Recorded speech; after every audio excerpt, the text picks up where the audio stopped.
Okay. Going live on there now. And then come back here. Nick, let me know when you're ready for me to get started, man. I hit record, so yeah, we're good. All right. Do the typical Wayne's World count in for recording purposes. In 5, 4, 3. What's going on, everybody? It is Wednesday night, and unfortunately, unlike the last couple times, we do know that this time it does not mean very much fun. This is Late Night Reds Talk, the team that is dwindling, it feels like, after the All-Star break, and we're excited to be here to talk about, hopefully, some reassurance coming our way. I am Tim Daniel, joined as always by our crew, Mr. Nick Kirby. How we doing, man? Oh, what's going on? The roller coaster continues. Yes, it does. Also joined us former big league pitcher, Mr. Carlos Guevara. How are you, buddy? What's happening, guys? I'm doing okay. You doing all right down there in old San Antonio? I'm getting by. Yes, so we all are. And excited to have with us this week to start the show. He is the writer for The Athletic. He's been covering the Reds for quite some time now. This is Mr. Seachant Rosecrans. Welcome to your first episode on Late Night Reds Talk. We're happy to have you, man. Thanks for having me. I appreciate it. Yeah, so we're going to have Tron on to kind of talk a little about the Reds, where we're at right now, probably a few other things. But first, I have to make sure I make some credit, as I saw you getting it set up. Your Star Wars memorabilia behind you is pretty impressive. Yeah, there's a bit. Is this video? I forgot to ask if we were doing video or just audio. Yeah, we're on the YouTubes. Okay, so I should probably set it up a little bit better. I didn't frame it that well. But yeah, I have stuff. I'm a child. Same. When it comes down to it. So yeah, so that's just a little bit of it. It's mostly vintage stuff, but we had Sadak on about a month ago, and the first thing I had to ask him was the He-Man the Masters of the Universe trailer, getting his thoughts on that. So nice. Yeah, so I'm definitely up there with you guys. So Mark Hamill is Skeletor, correct? He is, yes. Fellow Niles C. Kinnick High School alum. Mark Hamill, same high school as I went to. I had a DoorDash, a Uber driver recently. His name was Fluke Skywalker. I know that guy. Yeah, he looked dead on Mark Hamill. It kind of scared me, honestly. So I do obviously want to get into the Reds and everything going on, but I kind of want to touch on a couple things. I was listening to the radio broadcast Sunday during the Brewers game that you did with Tommy in the second inning. And you talked about something that really jumped out to me that I didn't know about you, was that your first All-Star game you worked was the 99 All-Star game in Boston when you were working in Georgia. And you talked about that one of the first events you did in that was you were like around like the top players of the century, just hanging out with like Warren Spahn and like all those guys. What was that process like for you? It was the coolest thing. I mean, and like you got to set it up. I'm 23. I think I was still, let's see, that would have been 99. So the summer 99, I'm still the high school writers at the Athens Banner Herald. And for some reason, my sports editor at the time was like, "Hey, we got an application to cover the All-Star game. I know you were planning on going to Boston this summer anyway. Would you want to go? We can't pay for anything." And I'm 23. I'm like, "Hell yeah, I do." So I go up there, I stay at my friend's place. She was in school there, or she might've been out of school and was, anyway, that doesn't really matter, but she was in Boston in Cambridge. And, so I went and covered the thing, and that was the year because the all century team. And so they had the 100 greatest players thing. And I go to that press conference, and it's the most amazing thing. They had everybody up on the dais. And then they went into this breakout room, and you just like turned around. There's at one point where like I almost killed Robin Yount because it was one of those big ballrooms that had the dividers, and he and I lean up against this wall at the same time, and it happens to be a door, and we fall through, and I'm like, oh great, I'm going to kill Robin Yount before he is inducted into the Hall of Fame in Cooperstown in just a couple of weeks. But it was unbelievable because you just had everybody there. I mean, like, you just like, hey, I'm talking to Willie Mays. Oh, I'm going to talk to Johnny Bench. Oh, I'm going to turn, I'm talking to Nolan Ryan. Oh, I'm going to turn. I mean, it just like the greatest names in the history of the sport. It was, it was funny. It was like, I think we've all been there in our careers, in our respective careers, where you're like, can I do this? Am I good enough? Am I willing to put in what I need to do? And at 23, I was like, maybe it's early enough. I can go back to school and figure something else out. but being in that room, I was like, no, man, no. I mean, this is tangible, and how could I ever want to do anything else? I want to be a baseball beat writer, and it took me several more years, but that was 22 years ago. That's a functioning adult, hopefully. I mean, I was 23, so it's almost as old as I was then. The difference between when I said, okay, yeah, let's do this. And I kept going. Yeah, obviously the thing everyone remembers the most from that All-Star game is the Ted Williams moment when he comes on the field. Yeah, there was that. But you also remember, I mean, how good Pedro Martinez is. Yes. We're talking peak Pedro. And I think he struck out like 5 out of 6, right? 5 out of 6. I think so. Yeah. Yeah. You know, Including Barry. Including Barry Larkin. I mean, and they were big hitters too. And Pedro was just peak Pedro. And I mean, honestly, there's nobody in this history of the sport I take over peak Pedro. Me neither. Yeah, I think I agree with that. Yeah. No Brian Lahare's in that lineup. Yeah. I think so I grew up a huge Royals fan, and I'm trying to remember who was the Royals. It was Jose, I think it might have been Jose Rosado.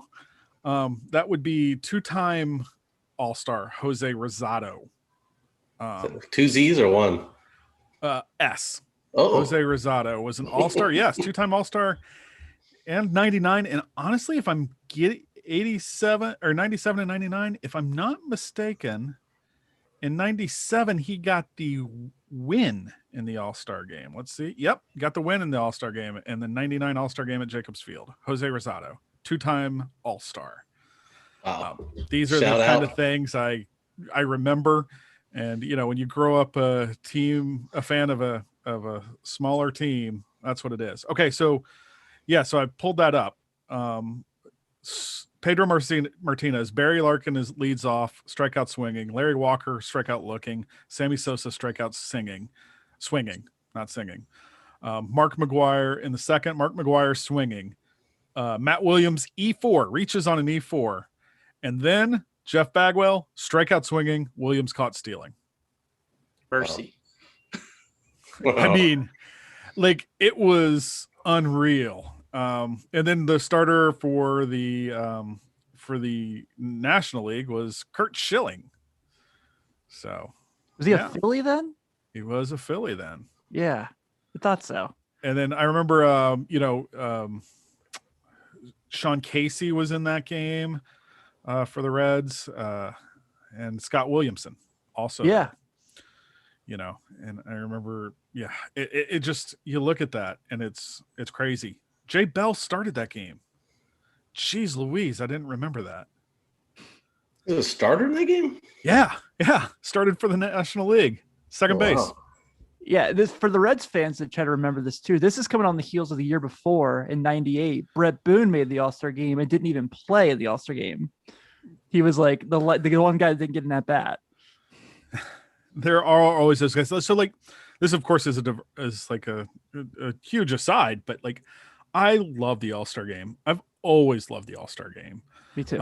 And a lot of it is because I think I didn't grow up a Reds fan. I'm not a Reds fan.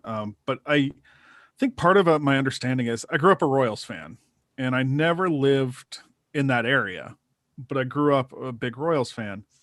So for me, no matter where I lived at the time, I always knew one game a year I would see a Royal. And usually, because I was born in 1975, that means that Royal, at least, you know, for many of those years, they had many, many good players. So they had more than one, you know, Frank White's, Brett Saberhagen's, etc. But it was George Brett. And so I almost always every July, I got to see George Brett play. And that was big because you didn't get that back in the day when we were growing up. And so that is why I still, even though it is anachronistic, I still love the every team gets a participant in the All-Star game rule. I think it's fantastic. And I just always think of, 8-9-year-old me, either in Virginia or Texas or Cuba or wherever I was, that I get to see George Brett. Yeah, I totally understand that. One of the stories I remember you wrote that I really liked, and I wanted to kind of touch on, is you did an article, a story on Griffey Jr. The year he got inducted in Cooperstown. You talked about you were going through your mom was going through some stuff, and you went to Ken, and he kind of helped you out with a bunch of stuff with that. Do you remember kind of that process of like having that conversation and starting that story, like as he was getting inducted? So, okay, that's funny.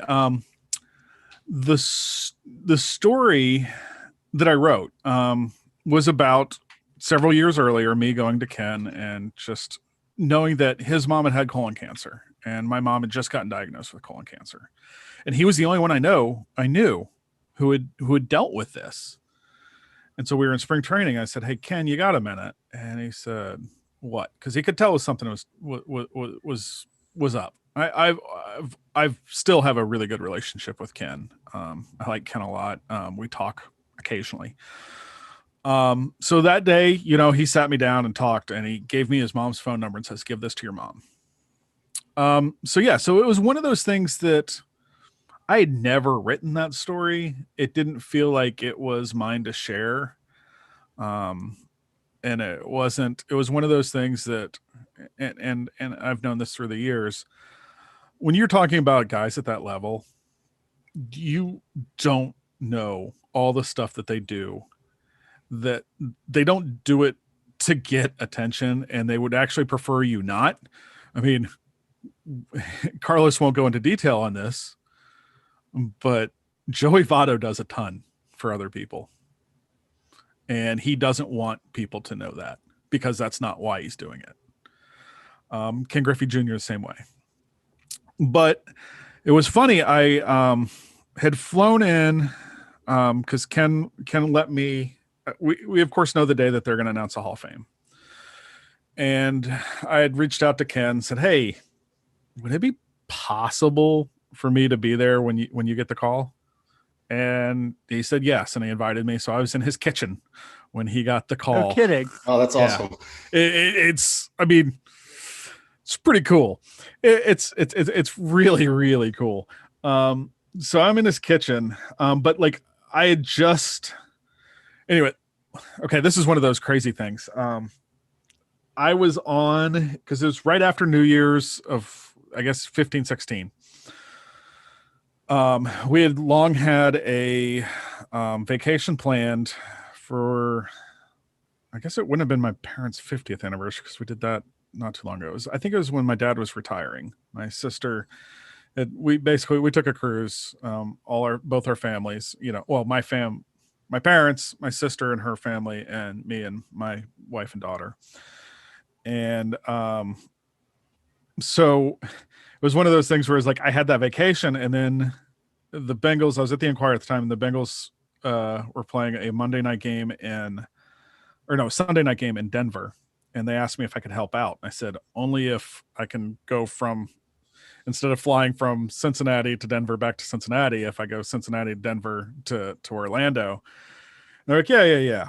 But what happened was, because of all that other stuff, I had to pack in the middle of December for Denver to Orlando to the Bahamas to Orlando to New York, because when they do the Hall of Fame, they do like, hey, we're going to call you, and then the next day you go up. I could book the flight to New York because I was pretty sure Ken Griffey Jr. was getting in. So that was a hell of a packing job I had to do for mid-December for all those places, December, January. So anyway, long story less long, but still long. I am in the Starbucks waiting to go because Ken said, be at my house at this time. And so I'd kind of gotten in. I gotten kind of near his house and was sitting there writing and working on some other stuff. And I was talking to my friend Mark Lancaster. Mark covered the Reds for the Cincinnati Post right before I did. But Mark and I went to college together. He's one of my oldest and best friends. I had two best men in my wedding. I had two people in my wedding, two groomsmen, and Mark was one of them. I was best man in his wedding, that kind of thing. And Mark is in that story because he and Junior were tight as well, and he knew them anyway, and he had mentioned something. Junior had mentioned something to Mark about my mom. I think it was one of my kickers. I don't think it was the kicker, but it was in that story. But Mark's like, "Have you ever written about Ken and your mom? Have you ever written that story?" I was like, "No, I don't know." And he goes, "You need to, and this is probably the time."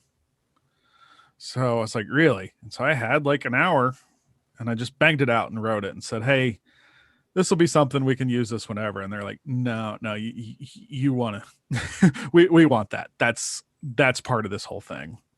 So I did, that was my first, I did a couple stories that day, but that was one of them. And that was basically like, I was wary of writing that because it felt kind of personal, but Mark kind of like nudged me towards it and said, no, I think this is the right time for that. And because all the other stories are going to be the same. This is one, and enough time has passed that I think it's okay. And so, yeah, so that was kind of what it was, is I had that story in the back of my head, and Mark knew about it, and we had talked about it, and he said, you should probably write it. So I wrote it, and it turned out pretty good. It's funny, like I just came up on my memories or whatever, because this was about however many years ago, 6 years or so, it was 5 years ago that this was the weekend of Cooperstown, the induction. And so it popped up on my memories. The Seattle Times asked if they could run that story, republish it. And the Inquirer said, yeah, sure.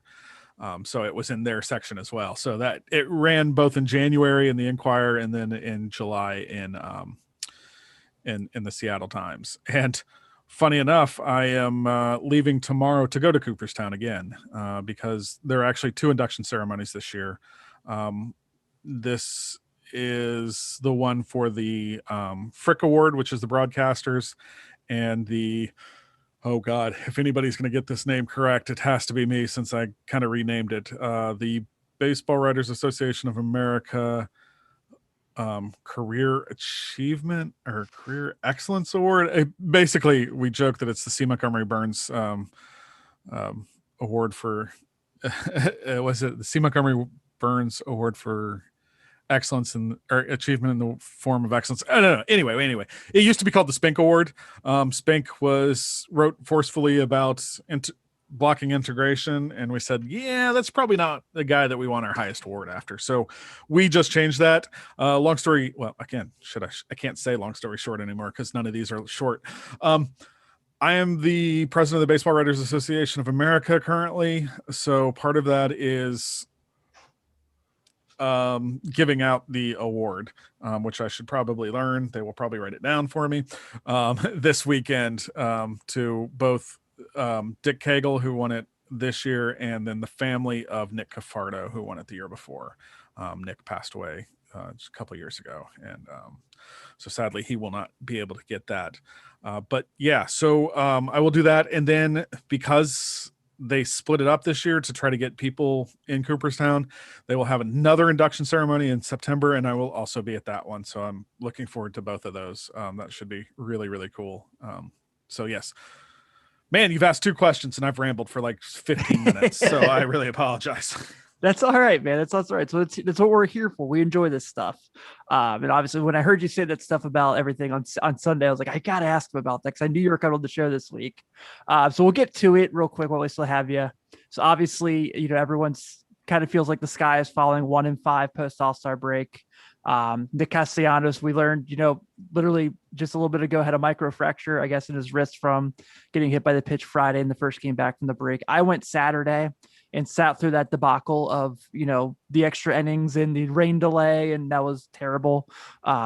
So looking at this team now, where they're at, obviously, the good news is the Brewers were swept by Kansas City. They lost today.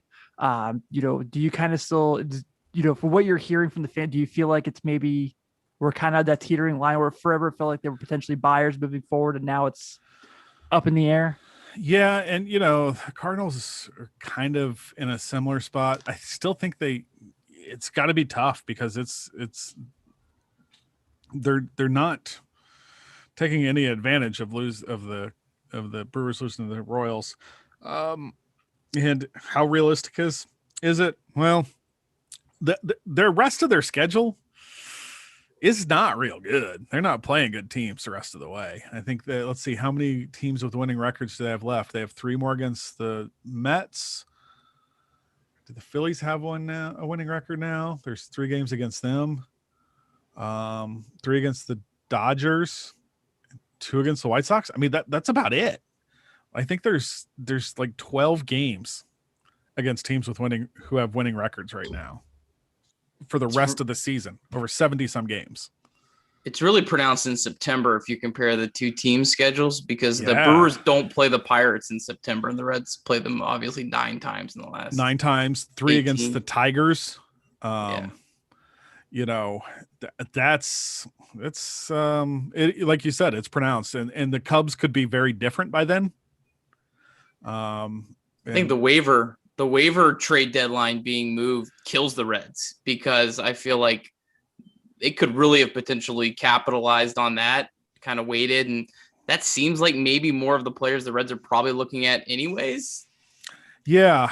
You know, it's relievers, and you never know with relievers. And you especially know less right now, because who are they really? We've had a month of them being able to do what they're doing now, not using foreign substances. So what do you know about these guys? And that's it's a tough spot to be in. And then of course, every July, relievers are overvalued.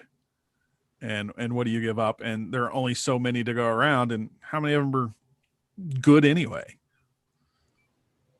Or get hurt. I mean, you know, relievers get hurt. Look at the Reds. You know, their top 2 guys are on the IL right now. It's tough to trade for reliever rentals. Yes. Yeah. But I mean, I think, you know, obviously guys that have multiple years of control, that's a little bit different, because, you know, that is a different equation. Right. Yeah. Sorry, Carlos, about the relievers and the values and the. I know my worth. So we wouldn't trade you. I don't have to sit here and listen to you guys. We wouldn't trade you. Well, and you know, yes, we'll just leave it at that. Love you, Carlos. Yeah. You know, one of the things too, like you mentioned, like the schedule and everything there. Obviously, this is a big, you know, the next 7 games are division foes. Like we said, we don't know what these teams are doing right now. I mean, we know about the depleted rotation of the Cardinals. We know about the Cubs and, you know, the potential of, you know, by the time the Reds leave Chicago, Chris Bryant might not be there anymore by the time they leave. So, you know, that's, you know, and I think the big thing people always talk about, and you being around baseball so long now, when you win, you know, 1 game against your division, it's basically like 2 wins. And this is like a really big stretch for them to get wins against teams they're more than likely better than. Mm-hmm. Yeah. And they have to do it. They have to take care of the Cardinals, because really this series, if you fall to the Cardinals, well, all of a sudden they're right there with you, or could be ahead of you. I haven't looked at the math yet. And I guess it depends on what happens tonight as we speak on Wednesday. They're down in the 4th, but you know, it could be pivotal to see just where they stand, because if you fall too much further behind, that's bad news. I mean, they're a game and a half. The Reds are just a game and a half behind. I mean, they're going to be a game ahead of one of those two teams after tonight, because they're 6.5 out behind Milwaukee. Cubs and Cardinals playing each other, both 8 games out. One of those teams is going to win that game. I think if you're a Reds fan, you almost want to root for the Cubs. It seems like they're more committed to selling than the Cardinals are. Everything I've heard about the Cardinals seems like they may just kind of more stand pat. But it seems like the Cubs, unless they go really, really crazy, they're pretty set on selling. Well, and they were hoping for excuses to sell. Yeah. And now they will have it. Even you know, if they win a couple games here and there, it's still going to be kind of easy to say that they're not close enough to do it. Yeah, it's kind of crazy. Is this kind of, I mean, does it surprise you that they kind of had this fall coming right, skipping out of the All-Star break? The Reds? Yeah. I thought they'd be a little bit better, but yeah, so I guess a little bit. You never quite. I didn't think they were. I don't think anybody in this division's any good, basically, when it comes down to it. So you could tell me about just about anything, and I'd believe it, other than the Pirates being okay. I mean, really, there are 4 okay teams in this division, and then the Pirates. No. Trent, we did get one question. I wanted to make sure we definitely answered. I got a question on Twitter earlier today to ask you. Someone wanted to know about WKRQ in Cincinnati, your podcast. Is that WARP in Cincinnati? Sorry, I butchered that. Yeah, they're not plans right now. I enjoyed it, but not enough to do it all myself with Paul Dehner. Paul Dehner probably did more than I did. Man, Paul's awesome. Yeah. One of my favorite people in the world. And then he's damn good at his job to boot. Not right now, unfortunately. We had a good time because it was an hour a week or 2 hours a week that I got to spend talking to Paul. But when the pandemic hit, they kind of changed some of our stuff at the Athletic and some of the podcasts that didn't have as many listeners kind of got to put on hiatus, perhaps permanent. So yeah. So basically we didn't have enough listeners. I listened. Thank you. I appreciate it. I enjoyed it. It was fun because I enjoyed talking with Paul. But yeah, that's not in the plans right now. So You guys had a really fun episode. It was right in the middle of that late season run. I remember you and Paul had an episode that was really, really just a fun listen. So yeah, it's a shame. Very good. Yeah. Yeah. The end of last year is kind of a blur for me. It was, there's a lot going on. How's it right now? Like, what are you restricted from? Like, how's your everyday life at the field? That's a good question. We are not in the clubhouse yet. The biggest difference is we're not in the clubhouse post game. So we're still doing post game stuff on Zoom. So it's hard to get anything that's kind of different after the game and a reaction to what happened on the field. That's still all Zoom group interviews, which I hate. Yes. And I think it, because there's a lot of reasons to dislike it. Part of it is getting stuff by yourself and because that minimizes the relationships you have.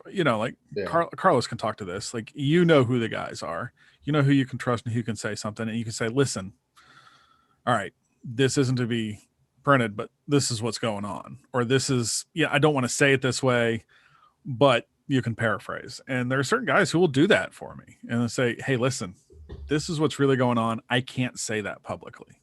Like, all right. And, so you try to put it out there in a different way. Not that Carlos said, but that it's in there and what's going on. That's part of it. The other part is I feel like I'm doing other people's jobs for them. I'm not getting paid by Bally Sports, but yet I'm doing their job, or at least part of their job. Sinclair is not sending me money.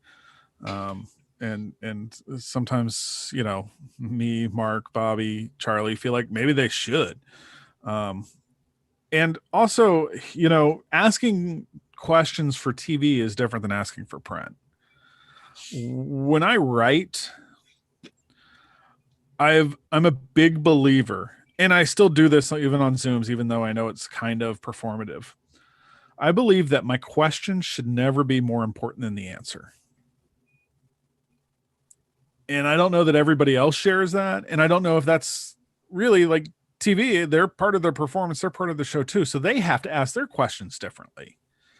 But for me, I'm not asking so that somebody on Twitter can say, hey, a good question by Trent.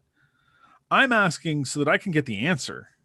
And it's something that I can actually want to know and learn from. And I feel like a lot of that nuance is lost, and it is hard to gain that trust or build those relationships with what we're able to do now. That said, we are on the field before the games, like during batting practice and before batting practice. So you can have some of those discussions. It's so much easier on the road. And it's so much better on the road because the way it works is the home team always takes batting practice first. And usually so that they're not on the field much when fans are there. And so if you're the visiting team, you're not doing much anyway. You're getting the ballpark early on the road and you're just kind of hanging out at the field. And those guys will do that. So they'll be out and I can be like, hey, you got a minute or something? And we set something up and we can have longer talks. At home, guys are more comfortable that they can show up late. They just show up, they go, they take BP, and then they'll go back into the clubhouse and they won't stick around. So it's hard to get those kind of interviews. Like I did a story on Jesse Winker from the All-Star game. Well, that was probably 4 interviews in 3 different time zones over 45 minutes to an hour. Because I did that in Kansas City. I did that in Cincinnati. I did that in Denver. I did that so many different places because that's where I had access. And I said, hey, Jesse, on the road, can we talk a little bit more? And he said, yeah. And, so I just kept building on that.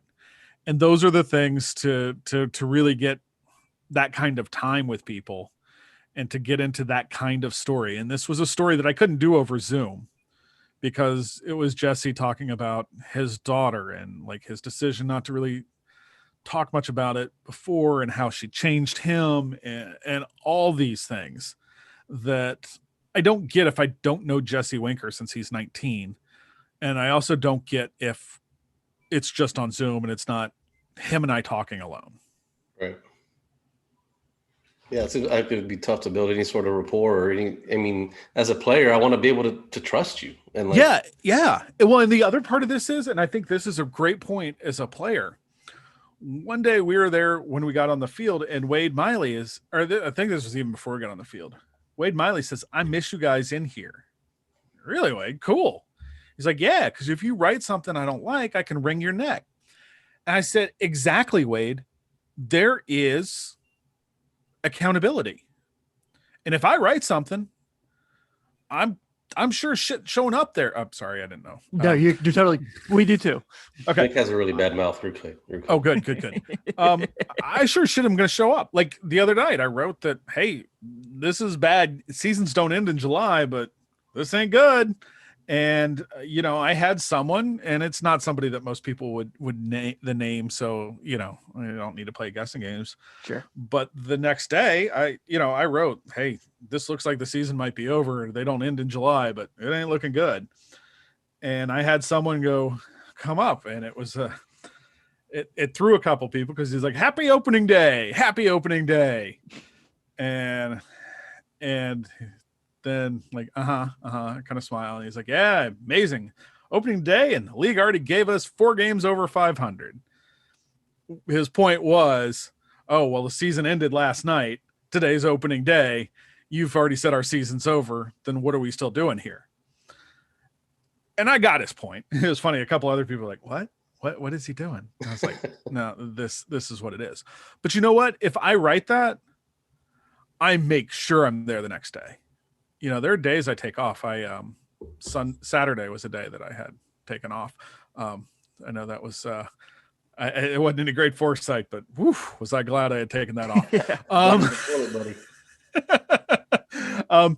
But there are those days but if I had written that after Friday's game, I would have been there Saturday. Yeah. And I think that's part of it is because, listen, I'm always going to be there. And if I get it wrong, and I've gotten it wrong before, I'm going to be there and you can tell me. And I will do my best to set the record straight.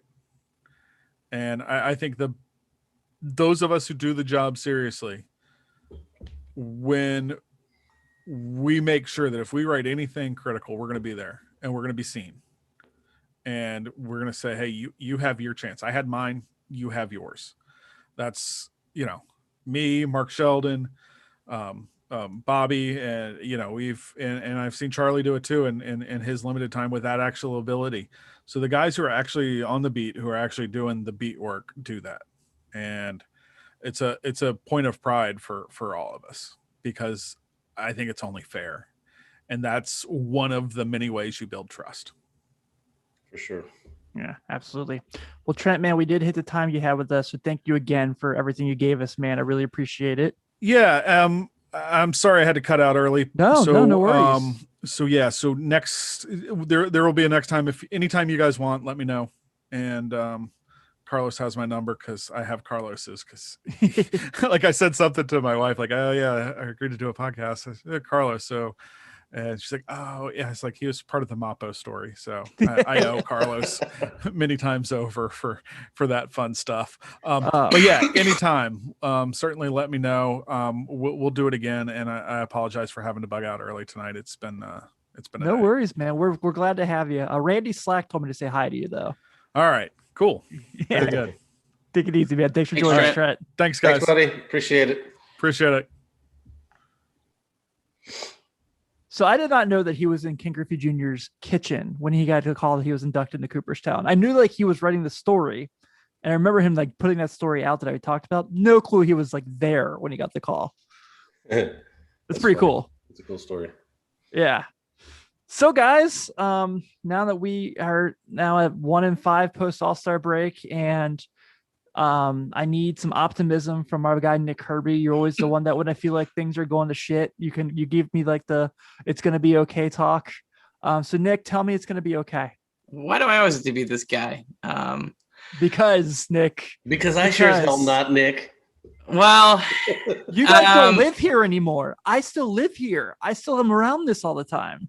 Well, okay. So you start with this. The Reds just lost 2 of 3 to the Mets, and they gained a half game in the process.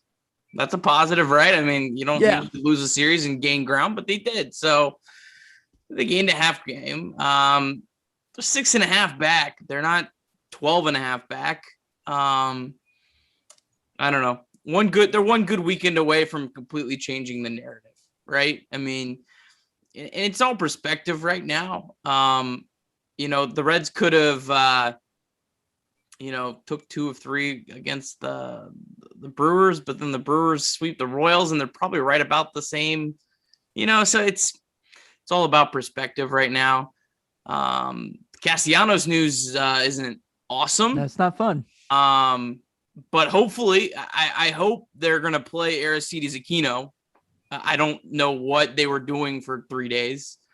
The weirdest decision I've ever seen. Maybe not ever, but it's up there. I just, you get a big bat out of the lineup. You have a guy who's just banging at the door to get in the lineup. And I don't know. He sure showed up the last 2 days. So, I think Aquino's a guy who could get hot for a couple weeks, Sure. And batting him freaking 7th. Yeah. When he's in there. Yeah. So, I don't know. I mean, there's a lot of season left. Again, what have we been saying all year? Good week, bad week, good week, bad week. We'll be right back here next week, and we'll probably be, we're right back, baby. And then the next week we'll probably be like, oh my God, it's a long season, a lot of games left. I've been saying all year, and I'll shut up. Brewers 3 starting pitchers. Brandon Woodruff this weekend will eclipse his season high in his career. Peralta and Burns are already well past it. They are all in uncharted territory. So there is no guarantee those guys are going to hold up. And I hear people saying, so you're rooting for injuries or the Reds are going to win on injuries? No, the Reds, if they're able to survive this season, they're going to survive because they spent money on their starting pitching, and the Brewers spent nothing. They have spent $7 million on their starting pitching. They're all young guys that are controllable. Good for them. They've developed them, but they're not proven. So that's the thing I think to watch. And yeah. I really hope the Brewers also give Rowdy Tellez a couple more at bats because he's so good. Rowdy. Yeah. Good old Rowdy. He's got a cool name. I mean, but yeah. He's massive minor league numbers. Dude, he's a massive dude. I was on the first baseline Saturday night and saw him going the first base when he was running out that ground ball. And I was like, holy shit, how's that dude moving? He is. Yeah, he's a mammoth of a human. yeah, I definitely agree. Especially, we got the Cardinals and Cubs series coming up. These are a big 7 games for this team to gain some ground back, not on Milwaukee, force the door for those other 2 teams to make sure they don't have a chance to come back and get in this, because the Reds aren't too far ahead of either of them, like Trent mentioned. So these are big 7 games. I know that these are the 3rd and 4th place teams in the division. These are teams you should beat, especially with 3 home games. So I feel okay about it. Obviously you've got Luis going on Saturday and against Jake Woodruff, who will not be facing Nick Castellanos, unfortunately. But there's reasons for optimism if they can kind of pull something out in these 2 series. You take 2 of 3 from the St. What you would just say? You take 2 or 3 from St. Louis, and you take 2 of 4 in the Cubs series. You feel good, or does it have to be 3 of 4? I mean, it all depends on what the Brewers do. I mean, yeah, that's true. If the Brewers, go 6-2 over their next 8 games, then you got to match that almost. But if Brewers, go 2-6, like they're due to do at some point. They're gonna suck at some point. It is coming. I don't know how much they're gonna suck, but they're gonna suck at some point. They have been playing at a ridiculous pace over the last since like late May. They're gonna slow down at some point. But again, look at who the Reds have faced starting pitching wise the last 4 or 5 games. Woodruff, Burns, Stroman. Yeah, they're looking at Wade LeBlanc, Jake Woodruff, Johan Oviedo, Kyle Hendricks, Adbert Alzolay, Zach Davies, Alec Mills. Things can look a lot different, when you're facing that kind of starting pitching. And the Cardinals bullpen is maybe as bad as the Reds right now. So, yeah, see what happens. Except for their closer. Don't get it to their closer. Yeah. You get 6 runs? Did he? Yeah, no. Was it last night? Oh, I don't know. Ago? I didn't see that. Yeah, the Cubs were down five runs in the 9th, and he gave up 6 runs. They brought him in with a 5-run lead? I think so. They haven't been winning any games. They're as much as everyone, hates the Reds right now, man, the Cardinals and Cubs have looked awful. Yeah. Oh. Yeah, Alex Reyes, when you're walking like 7 guys per 9 innings, eventually it's going to catch up with you. It caught up with him. Well, both of those guys have won more games than the Reds. Everybody's won more. We're tied with the Pirates on the last 10 games. Yeah. 4 and 6. Yeah, but go last 30, last 40. It's quite a different story. Yeah. I don't know how to do that. I just was quick. Let's put up the standings. Yeah. ESPN's actually got a pretty good advanced stats website. I have to give them props for that. They're the last person I would think that would be acknowledge that. So I had to give them props when I looked at that the other day. I want to kind of touch on this real quick because it's starting to gain traction, and I know it's something a lot of people are talking about. This is good things here. So obviously, if you've listened to this show all season, being it's our first year doing this, you have never once not heard us sing the praises of one Jonathan India for what he has done, not only as a leadoff hitter, but having an above 400 on base percentage as a rookie is unbelievably impressive. And I tweeted about this the other day, so I looked up on DraftKings because we're getting closer now to where people are paying attention to awards. And obviously, when you have a guy like Jonathan India, who's a rookie who's highly producing, the wonder is obviously going to be what are his odds of National League Rookie of the Year? So I looked into it and I was kind of looking at the betting odds. I know Carlos and I have a couple of gambling texts here and there. And right now, Jonathan India is 3rd in betting odds, according to DraftKings, behind Brian Hayes, who's a plus 600. I think Jonathan India was a plus 800 last I saw. I know. And Marlins all-star pitcher Trevor Rogers right now is even. So if you bet on Trevor Rogers and you bet $100, you're not making any money on it. So I was kind of blown away by this. Not necessarily that Rogers is leading because he has been terrific. But I do also think at some point, because the Marlins are going to be out of it, he'll probably be on an innings limit. But the fact that Brian Hayes is better betting odds than Jonathan India when he's played 20 less games, his on-base percentage I think is 50 points lower, and I probably just made him freaking Roberto Clemente the rest of the year. Yeah, since I have a tendency to do that. You woke him up. Yeah, so I swear to God. Hold on. They do have 6 games against the Brewers in the next 2 weeks, so wake your Brian up. Wake him up. Wake him up, Tim. Let's go. And do people follow us enough to know the joke now about Freddie Freeman? I don't know. Okay, so I like said that thing that like when the Braves came to town where Freddie Freeman was struggling. Of course, he blew up in the Red Series, and we initially said, "No, don't do it, don't do it, don't do it," and he kept going, couldn't keep my mouth shut. And so now every time like he does something, Carlos or Nick will send it to me, and so it's become a fun joke. But yeah, so I totally get how Trevor Rogers is leading. But I think I'm feel pretty good about the fact that India can make a run at this, especially with how well he's performed at the plate. And I don't know, he keeps getting hit with pitches, so his on base percentage keeps going up. Yeah, I don't know how Brian Hayes is ahead of him. I mean, like, dude hasn't played any games. His OPS is like 50 points lower. Garbage. Yeah, I mean, Rogers is by far the front runner. I think he's like a full win. Yeah. In F4 ahead of him. So he's a front runner. But yeah, I mean, he probably will get shut down. And that could definitely give India a chance to gain the ground back or whatever. And I don't know, man. You can't say enough good things about Jonathan India. His expected stats have really kind of taken off recently. I don't know, a couple weeks ago, you could look at his like expected stats, and they were saying he was pretty lucky, still good, but not anywhere near the level. They're really starting to take quite an uptick to where it's saying he's pretty much, earning what he's got or getting closer to it. So that's good, I think, more for sustainability purposes than anything else. And he likes orchids. Yeah. What? Did you see that whole thing about how he's like a big fan of flowers and like really preferably orchids? No, I didn't see that. Is that why you posted that picture? The picture I got in trouble. Oh. You got in trouble for that? No. I long story. I thought we could use screen caps from TV. Someone else posted it, and so I guess we can do it now. No, Doug shut it down. Doug doesn't want to get sued by Bally Sports Ohio. Makes sense. So with him, having a guy like that. So Carlos, I know you talk a lot with like, are you allowed to tell us if Joey's told you what he thinks of India and like how like the spark plug he's been for this team?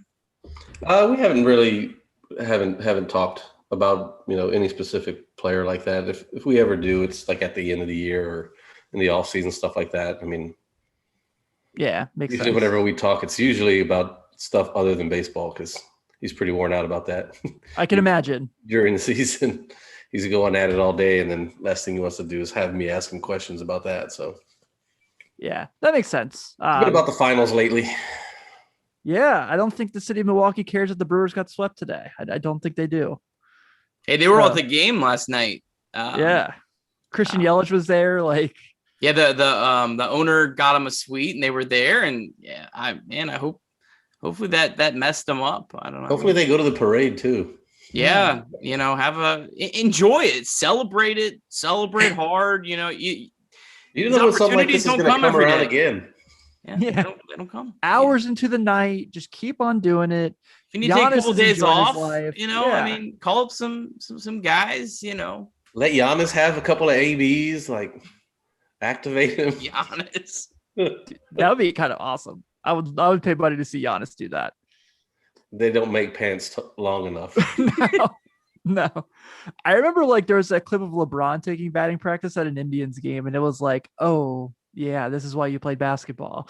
Like you're the best athlete I've ever seen in my life, but swinging the bat is not your specialty. That's so funny to me, like either a basketball player or a freak like athlete, like a cornerback or a safety linebacker that like they can move the way they do, but you get them like to throw a baseball and they look like they're 4 years old. It's just so funny. It almost makes you appreciate Deion Sanders a little more, that he was like a decent baseball player, but a Hall of Fame football player. Yeah. Like pretty impressive. Very much so. Yeah. So obviously, we get this Castellanos news, which makes things a little bit more of a panic level. But want to get your guys' thoughts on this as well. David Bell said, and we've talked about this quite a bit, obviously, that next week Nick Senzel is going on his rehab assignment.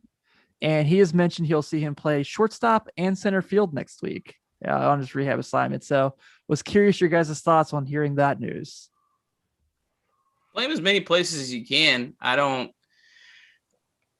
this point, you can't pencil him in anywhere and bank on him taking over a spot. So why not have him, be Mr. Super Utility?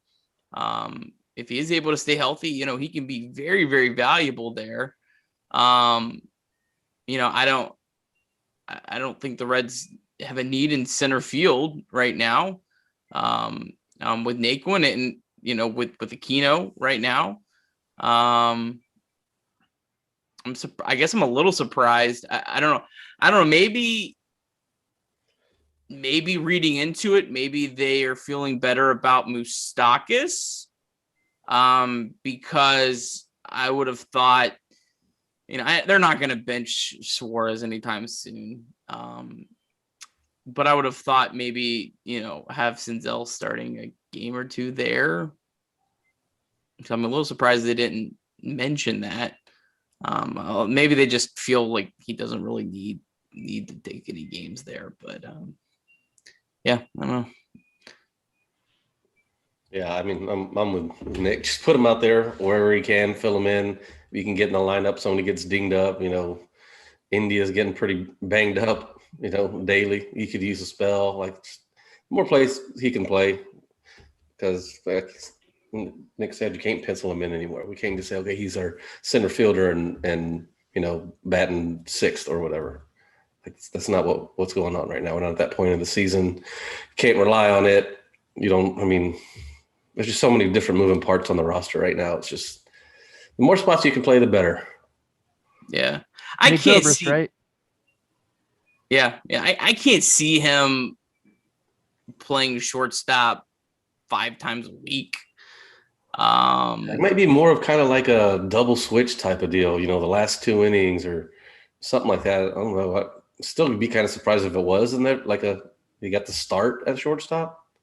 Or maybe, I don't know, maybe they call him and Barrio up at the same time, and they're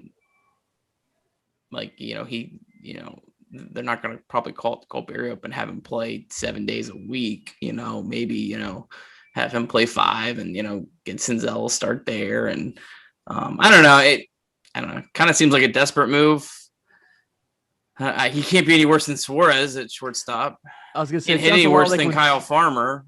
How Barrio's kind of forcing them to make a move here. If he keeps hitting like this, he's been pretty damn good. Yeah. If you're going to get a shortstop, then get one. Then you can send him down. But for the time being, not going to be any worse than what's there. Yeah. There's at least some power threat in there in that bat. Yeah, I agree. Obviously, like you said, the way he's been hitting at Louisville has been pretty exciting. Like I said last week too, Hunter Green played shortstop. Maybe that's a 2-way option, and then 2-way infielder, pitching infielder. We haven't seen that yet. We've seen the outfielder, obviously. Saw Joey taking some balls off the pitching machine to catch. I saw that. Catcher's mitt. Yeah. You never know, guys. We gotta mention Joey. I tweeted this out earlier today. He passed Winker and Castellanos in one of my favorite stats, expected weighted on base average, kind of saying what you should have earned. So how about this season from 37-year-old Joey Votto? He's been better than the numbers that already look incredible for being 37 years old. And just what a season for him. Someone tried to warn y'all about that. I took notes. We never said anything bad about Joey Votto. And to his credit, I've been a little more,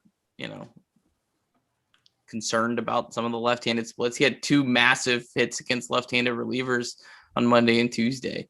Mm-hmm. He's been incredible. Well, yeah, he's got dead center power again lately. It looks like it's been pretty fun. That homer he hit yesterday was. That was a nice one. Yeah, like it. But you kind of mentioned the July he's been really good. I think it's far-fetched to obviously ever expect him to be, 2017 Joey Votto again, but what we're seeing now is pretty nice. Yeah, I love 2021 Joey Votto. Yeah, big fan. Yeah. Just quit checking your swing, will you? That was a garbage call. That was pretty brutal. Yeah. So Nick, you said we got some fan questions. Yeah. We'll start with one that I think is something we do kind of probably should kind of like have a little bit of a discussion about. So we'll kind of lead it into that, I think. Sure. The question from Mr. Wanmath. This year, David Bell has seemingly abandoned the use of the entire bench every game philosophy. Does he change his philosophy, or does he not have enough quality infield bats right now?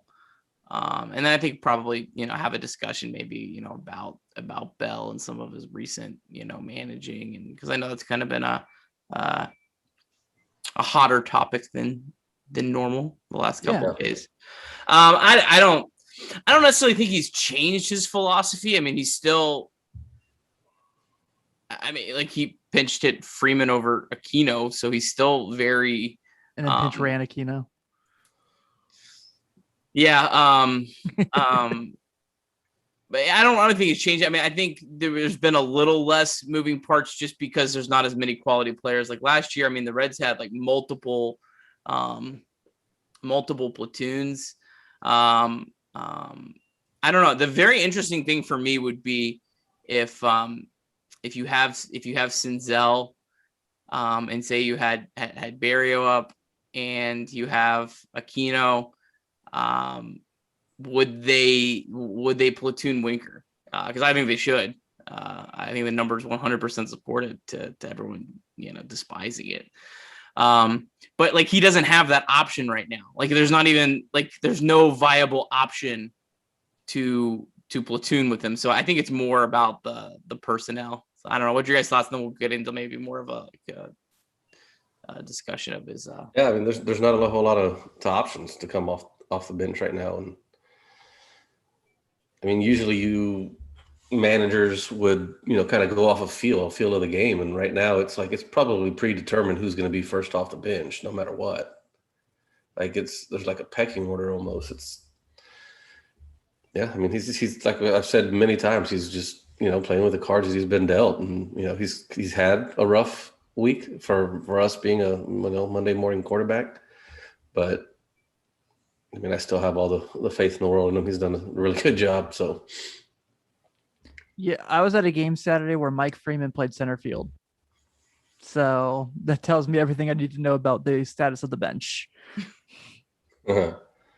Yeah, but I mean, Mike Freeman if you passed him on the street? No, couldn't pick him out of police line, man. Nick, would you? Probably, but I'm a sad person, so I could probably catch a lot of guys on the street that you'd be like, how do you know who that is? Mm-hmm. Yeah, like that door too has kind of been a revolving one. Obviously we talked about Scott Heineman. I know he just got removed from the Reds rosters. Alex Blandino's been hurt, and so this not that that's like this saving grace by any means, but you just kind of seen this revolving door with those guys. Mark Payton's been there this year, just different things like that. So yeah, I think it's just kind of the hand he's been dealt. Not a whole lot of depth. Yeah. I know a lot of people are bringing up the idea of TJ Friedel coming up from Louisville because he's been having a really good season down there, but it's another thing of like where, maybe now that Castellanos is hurt, that's a possibility, but I don't see how it makes a ton of sense. 804 OPS at AAA is a really great season. I don't know. The Reds have a guy that has 1,000 OPS that they've been leaving on the bench in the major leagues this year. So yeah, I don't know about that. Yeah, so I don't know. On David Bell, like I obviously have been the biggest David Bell fan, and to my credit or fault or whatever for a long time. I thought he had a miserable week. I don't understand so much of what he did. Don't understand why Aquino didn't play with Castellanos out. Didn't understand. I felt like the game on Monday was his worst as a manager. And I don't know. I mean, managers are going to have bad games, just like players are going to have bad games, just like umpires are going to have bad games, just like fans are going to have bad games, just like podcasters are going to have bad podcasts. Like it happens, but whatever. There was just so many things in that game, like not walking, Jeff McNeil with the pitcher spot on deck, like just like asleep at the wheel type things. But again, that doesn't make him a bad manager. Doesn't mean, going forward. But I don't know. I wonder if, Bottom line, guys, it never comes down to the manager. Well, I mean, Mike Freeman batted Never with the winning run on third base. I mean, that doesn't help. it was freaking 26 outs before that. Well, yeah, but it could have changed. It could have been a W or an L if it goes one way or the other. So Yeah. I don't know. I mean, again, it doesn't take away my thoughts on David Bell. I'd still extend him right this second. But I thought he had a really miserable game and a really bad week. Now at best, They all did. At best, probably maybe one win flips. It's not like, he lost the Reds all 5 of those games. They all had a rough week. Sacrifice the live chicken tomorrow. The fans had a rough week. Yeah, everyone had a rough week. But they Red's Twitter was on rum? fire, though. That was nice. What'd you say? I said Red's Twitter was on fire. That was nice. Yeah. I had to really take a step back. It was getting dark, man. Yeah, man. Sometimes I don't know how you do it. Sometimes I see the stuff you get in your mentions. I'm like, man. Sometimes I wish I had the Reds following Nick has, and sometimes I'm glad I don't. Blessing and a curse, baby. Today I was. Today I was, working while I was watching the game. We all were, yeah. But I mean, as the game went on, you probably noticed I didn't tweet a whole lot today. I was like, yeah, I'm not. This is not a tweet through game. I'll let everyone else, You had a couple in the first 2 innings, and then all of a sudden, for some reason, you just disappeared after the second inning. It went dark. I don't think Jeff Hoffman pitching today was bad. I'll say it. I don't have a problem with it. Shoot me. I know everyone else did. I don't know. It's like, I think everyone thinks Jeff Hoffman is like David Holmberg, but he's actually more like Scott Feldman. He's not good, but he's not terrible. I don't know.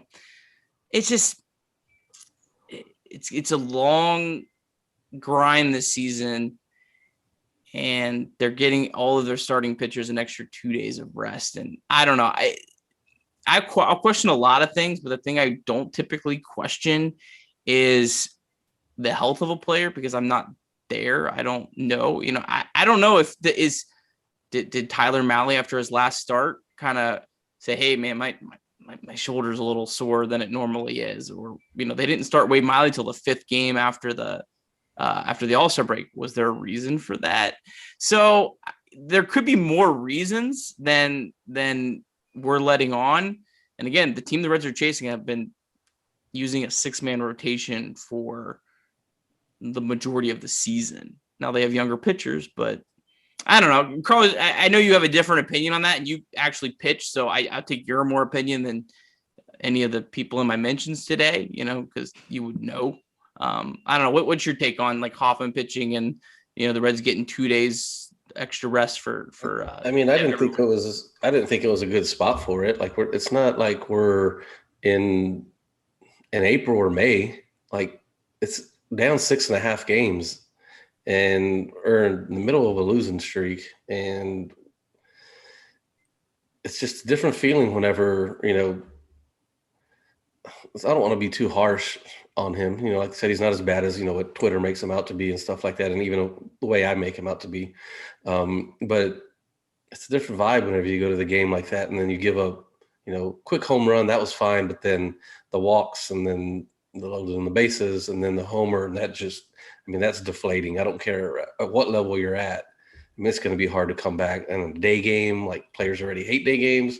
And so it's just all this negative energy out there. It's, I think that's the only thing that makes sense, Nick, is one of those pitchers saying, hey, I could use a couple days here, that's the only thing to me that makes sense, because to throw off a pitcher's routine, it's definitely a starting pitcher. It's a big deal, because they've got it mapped out. As soon as they're done throwing their last pitch, they're starting their routine to get them ready for the next day or the next start. And then if you just add you add 2 days, and so you're going to throw another bullpen now. So now you've thrown 3 bullpens in between your 2 starts. I don't know. It's not a comfortable feeling. So I mean, I would certainly hope there was constant communication through all that. They were getting, and there definitely input is, from- and they're not going to let her, and they won't let us know. yeah. But Mm. I do think it is a possibility there is more things going on behind the scenes than we know. And again, I'm not going to question health. I'll question, weighted runs created plus and things I can quantify. That I can't quantify that. I don't know what's going on. Right. So For sure. Yeah. I'll start him again soon, please. Yeah, well, I mean, that's kind of an interesting question because Gutierrez is, I guess, out of the rotation. I mean, is he worse than Gutierrez I or? think they're like the same. I think all three of those guys are the same. I mean, Sanyon gave up a bomb today, in relief. I mean, those probably Santillon's probably number 3 out of those other two. Yeah, I would say agree, that's fair. I would agree with that. And then the other two are just, I mean, I don't know.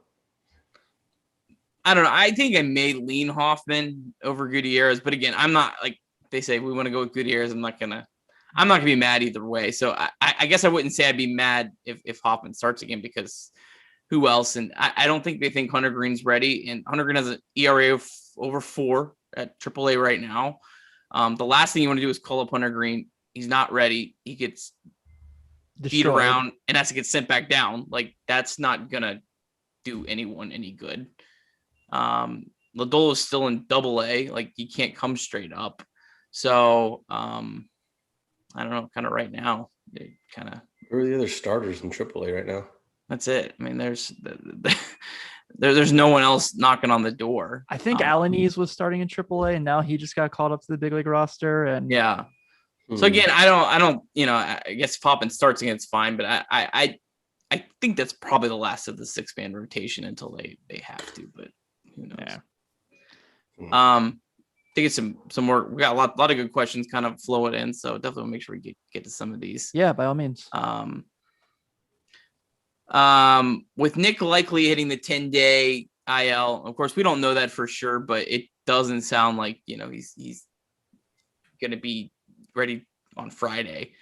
So let's just assume that they do have to put him on that. I know in his video he said he's hoping a couple of days of rest and reevaluate. I don't whatever, take that for what it is.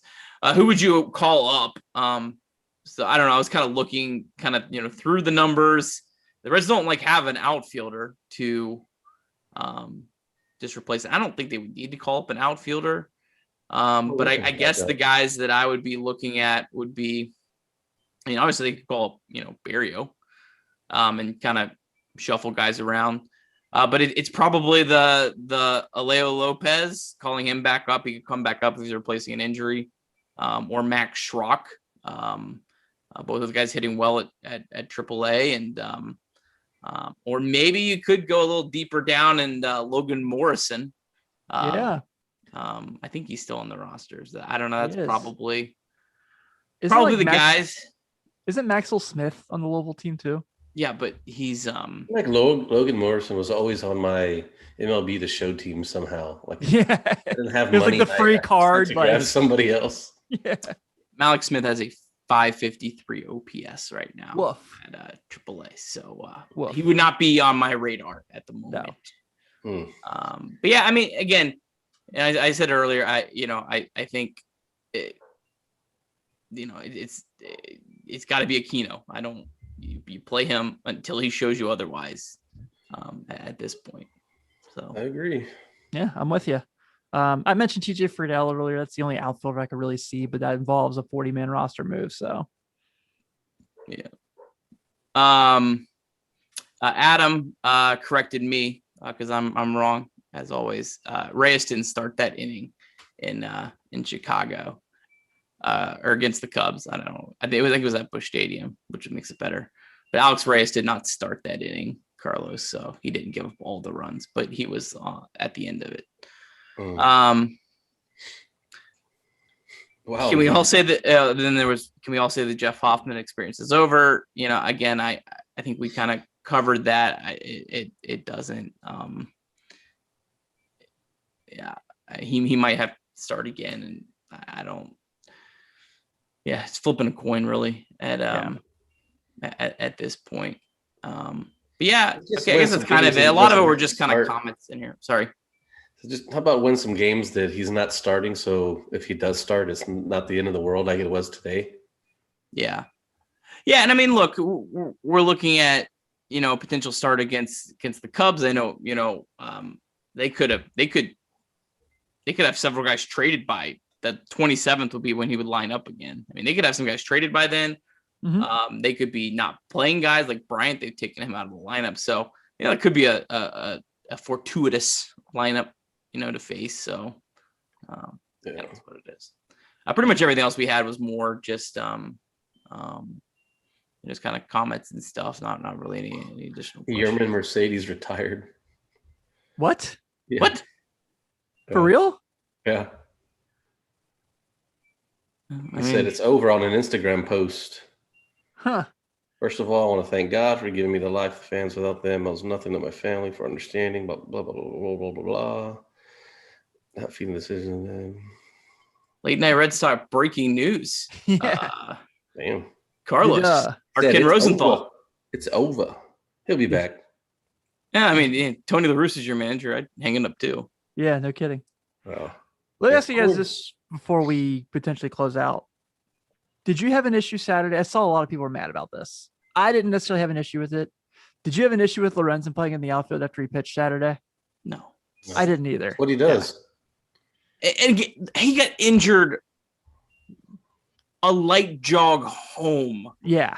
Like, I mean, maybe you can have a case if he's diving for a ball and he gets hurt. Come on. Like, he's been doing that his whole career. I don't think he's ever got hurt on the offensive side of the ball. It's a fluke thing that happened. I mean, come on. And unless you were complaining when he came in the game before that happened, you're just a turd. And speaking of turds, Adrian Hauser is a giant turd. Yes, and we need to say it. I hope he's listening to this podcast. I don't like you. I hope you step in dog poop. Just stop hitting guys. Why? Yeah. Why do you have to keep hitting guys? I hope you stub your toe and bend your nail. Like this year's Ryan Madsen. Yeah. Madsen was worse. I mean, Madsen was definitely intentional. I mean, Hauser was intentional. Just you don't throw inside if you can't throw inside. Yeah, I agree. But yeah, I mean, I was there. I had fun with it. And like obviously, like, it was a good, with what the situation was. Of course I did, Carlos, because I love it. It's the best. You look a little pale. Oh yeah. Yeah. I was gonna say we had Trent on. It's the first person we've had on the show that has a better beard than me. So yeah. I didn't have an issue with it. I thought it was, I thought it made a lot of sense, especially you got to think without Castellanos. And at that point, Akiyama was taken out of the game. So it was like, whatever, like go with it. It was just weird when I had to see Mike Freeman play center field because they had used all their outfielders in the game because they went to extras. But what can you do? Mike Freeman has played center field before. He can play every position except catcher. So yeah, I saw that. His value to the team. I noticed you said that through your teeth. Yeah. Yeah. So the next time we have a show will be right before the trade deadline. So that could be interesting. Live after a Cubs game. Oh, wait a minute. Please tell me a line. Oh, no. Hoffman pitches Tuesday. I was hoping we were going live right after Hoffman. Let's do a live show while Hoffman pitches. Yeah. Live stream. Oh boy. Yeah. I'll be at Saturday's game with Jake Woodruff pitching. So it's a shame Castellanos won't be there, but hopefully someone else can put him in his place. Yeah. Just him on the bench. I mean, I feel like that's enough. Yeah. Enough terror for the young man to throw a meatball to Aristides. Freaking MLB uses it on a promo. Unbelievable. Unbelievable. Yeah. That was crazy. I did love whenever Manfred was getting booed and he didn't like it at all. In the draft. Did you notice that at all? Did you watch it? Yeah. Yeah, he got booed at the World Series really bad, and there was like half capacity too, and it was rough. He didn't like it at all. Yeah, I mean, like pretty soon I'm sure he'll have something with the shift where it's like, you can only stand in this square and you can only go to the corners of said square, and like that's probably where we're heading with him, like running the show right now. So what can you do? But yeah, so next week we'll be going late night Reds Talk Live. We hope we're having a really, really cool guest. I don't want to announce it yet because still making sure, but we'll announce it if it's a done deal for sure. But yeah, you guys will definitely. Johnny Bench said he was going to come on. Yeah, he was like, I had so much fun in the booth. He's gonna come on for a estimated start time of 11 o'clock. Probably like best part was the inning. He goes, yeah. That was great. All right. Lastly, hey, Reds fans, enjoy the day off tomorrow. You earned it. It's not over. 6.5. It's not 12.5. There's still 2 months to play. A lot of games left. It can flip on a dime. Remember, the Reds were 7 behind the Brewers. They got back to 4. They got you all excited. It could happen again in a week. So stay patient. Yes. Break your heart later. Yeah, maybe, but hopefully the Brewers break some hearts. I think it's their time to do some heartbreaking. Yeah, celebrate that championship. You got a title. You don't need any more. Like, stand down. Yes. Stand down. Exactly. So yeah, we're going to go ahead and we'll close this one out. Thank you all for tuning in. Like we say each and every week, hey, if you haven't done an Apple Podcast review for us yet, please do. It's a few seconds of your time, just a nice solid 5 stars. Goes a long way so we can be recognized in the algorithm of the Apple Podcast, which is, I'm still trying to figure that thing out, because if you type in late night, we pop up, but we're behind like Seth Meyers. That's understandable. Craig Kilborn. What was his name? James Corden. That's sorry. not acceptable. That's not acceptable. Yeah. Don't put us behind James Corden. That guy's not funny. So thank you all again for tuning in. We greatly appreciate it. So hopefully we're talking about the Redlegs picking up some games from the Cardinals and Cubs, and you all have a great night. Enjoy the series and go Redlegs. Peace.